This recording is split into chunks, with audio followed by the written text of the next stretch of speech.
ஜீரா ரைஸ்க்கு தாளிக்கிறதுக்கு நல்லா கார்லிக்கும் சில்லியும் வந்துட்டு நல்லா சாப் பண்ணியாச்சு. வேக வச்ச சாதம் இதில் வந்துட்டு கொஞ்சம் உப்பு போட்டு வேக வச்சுக்கணும். தேவையான அளவு உப்பு போட்டு வேக வைக்கணும். இப்போது நெய் வச்சுருக்கேன் தாளிக்கிறதுக்கு. இது வந்து 3 cups ஆஃப் ரைஸ். ஸோ அதனால் வந்துட்டு இந்த பெரிய தட்டில் போட்டு வச்சுருக்கேன். இதுக்கு வந்துட்டு இந்த அளவுக்கு சீரகம் எடுத்துருக்கேன்.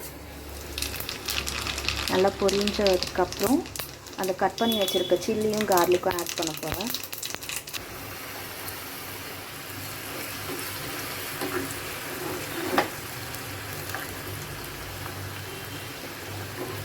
ஸோ பூண்டு இன்னும் கொஞ்சம் கூட லைட்டாக ப்ரௌன் ஆகும்போது எடுத்துடலாம்.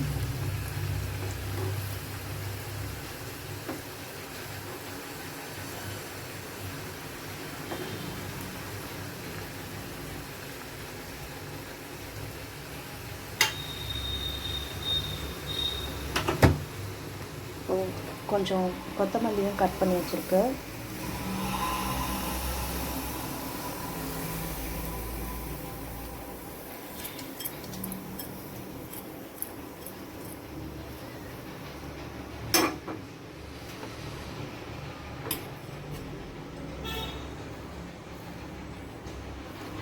சாதம் உடையாமல் மெதுவாக